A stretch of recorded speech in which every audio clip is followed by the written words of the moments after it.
Hello दोस्तों, मैं हूं आपका दोस्त एडवोकेट शिवेंद्र प्रताप सिंह। आज हम बात करेंगे, अक्सर आपके साथ ऐसा होता है कि आप किसी छोटे मोटे विवाद में उलझ गए हों, फंस गए हों, तो आपको थाने पे बुला लिया जाता है या पकड़ के ले जाया जाता है।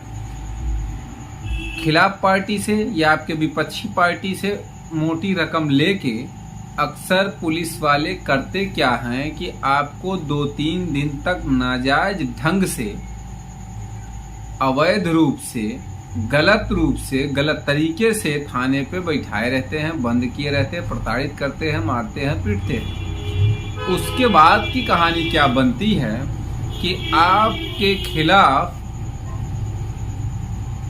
4/5 विस्फोटक पदार्थ अधिनियम 1908 की धारा 4/5 में 15 बम, 10 बम, 5 बम, जिंदा बम, आप समझ के चलिएगा, लगा के आपको सीधे जेल भेज दिया जाता है। जबकि ऐसा कुछ भी नहीं है, आपका बिल्कुल ऐसा कोई मामला नहीं है, कभी बना नहीं, ना आपने बम बनाया। ये अगर आपको FIR दिख रही हो, चूंकि हो सकता है ये आपको उल्टा है समझ में आए, इस तरीके से आप देख सकते हैं, क्योंकि मैं सामने से फ्रंट से दिखा रहा हूं, लेकिन आप धारा तो पढ़ ही सकते हैं। ये विस्फोटक पदार्थ अधिनियम 1908 धारा 4/5। इसमें जब मुकदमा लिखा जाता है, आपको मैं बता दूं, इस मुकदमे में 20 अदद जिंदा बम, आप देख सकते हैं, 20 अदद जिंदा बम। अब 20 अदद जिंदा बम में क्या आपको जमानत मिल जाएगी या कहां से जमानत मिलेगी या इस केस को कैसे खारिज किया जाए? अब उसी FIR का ये आपको मैं बेल ऑर्डर दिखा रहा हूँ। ये सेशन का है बेल ऑर्डर, और सेशन इसमें बेल दे देता है। अगर आपको पढ़ने में आ रहा है तो आप देख सकते हैं, सेशन का ये बेल है, ये ऑर्डर है, ये आप देख सकते हैं, ये अलाउ हुई है। तो कहने का ये मतलब है कि 20 बम सेशन से बेल हो जा रही है। इसका क्या मतलब है? क्योंकि सेशन भी समझता है, भाई कोर्ट कचहरी जज जो बैठे हैं वो जानते हैं कि भाई ये सच्चाई इसमें क्या है। अभियुक्त को नाजायज ढंग से बैठाया गया, जबकि अकॉर्डिंग टू लॉ आप 24 घंटे से ज्यादा बैठा नहीं सकते हैं, लेकिन फिर भी पुलिस ऐसा करती है, पैसा वैसा लेके दुनिया भर की बातें। कभी कभी छोटे मोटे अपराधियों को, कूड़ा बटोरने बिनने वालों को, भाई हालांकि सब पुलिस ऐसे नहीं होती है, ईमानदारी से भी ये मुकदमे लगाए जाते हैं, ऐसा नहीं है, मैं सबकी बात नहीं कर रहा हूँ, लेकिन मैं अक्सर देखता हूँ ज्यादातर मामलों में छोटे मोटे अपराध में या हल्का फुल्का मार पिटाई, लड़ाई झगड़े के विवाद में सीधे बम लगाया और जेल भेज दिया।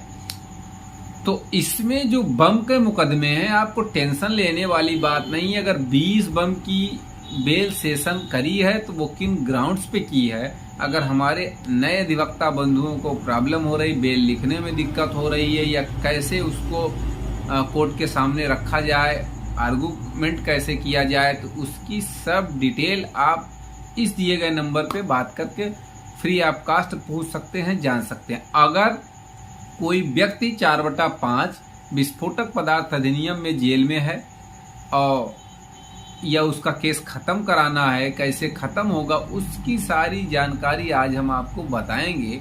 अगर भाई वीडियो ज़्यादा लंबा हो जाएगा बहुत ज़्यादा जानकारी बताने में, तो अगर किसी भी तरीके से आप 4/5 के मुकदमे में फंसे हैं और बराबर मुकदमा देख रहे हैं, मुकदमा लड़ रहे हैं, तो उसको कैसे ख़त्म कराया जाए, दिए गए नंबर पे फ़ोन करके जानकारी ले सकते हैं। चलिए बात कर लेते हैं कि ये जो ग्राउंड होना चाहिए, जो बेल का ग्राउंड है, वो कैसे होना चाहिए, किन आधारों पे आपको बेल मिलेगी।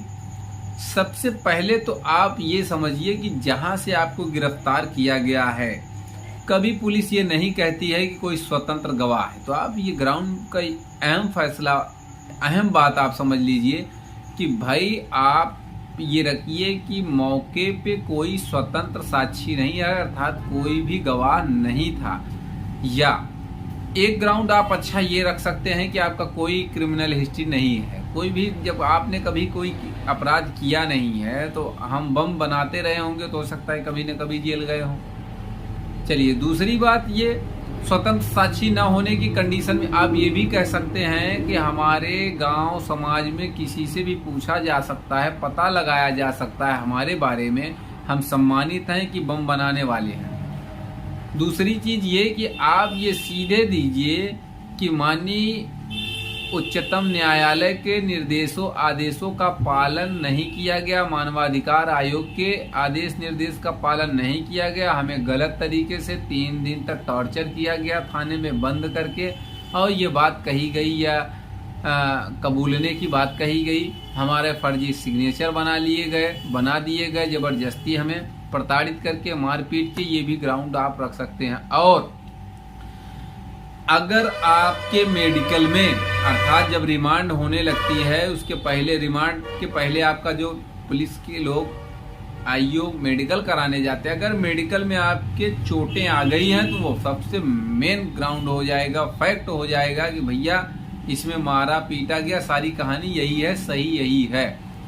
तो अक्सर पुलिस वाले मारते हैं पीटते हैं, तो उसमें अगर मेडिकल में आ गया है तो वो भी एक अच्छा ग्राउंड है।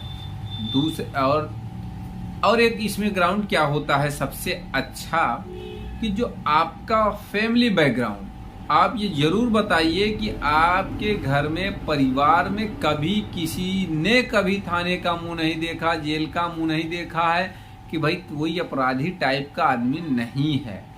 दूसरी बात ये कि अगर आपके पास कोई आपराधिक इतिहास नहीं है तो आप तो अब कोई आपराधिक इतिहास दर्ज कराएंगे ही कराएंगे कि भाई हमारा कोई आपराधिक इतिहास नहीं है।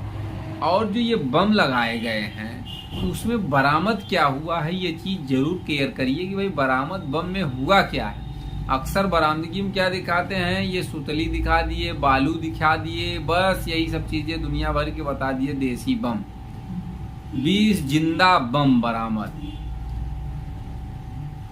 और सबसे अच्छी बात ये कि इसमें मुकदमा वादी कौन है, गवाह में कौन है, ये सब आप देखेंगे अक्सर पुलिस वाले ही मुकदमा वादी बन जाते हैं, गवाह बन जाते हैं, FIR करता, मतलब सब कुछ यही बन जाते हैं और कोई नहीं, सब कुछ यही बन गए।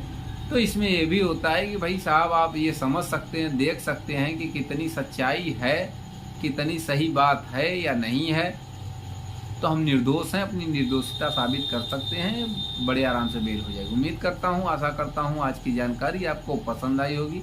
अगर जानकारी पसंद आई तो वीडियो को लाइक करिए, शेयर करिए। यूट्यूब चैनल SP 72 कानून प्रयागराज को जरूर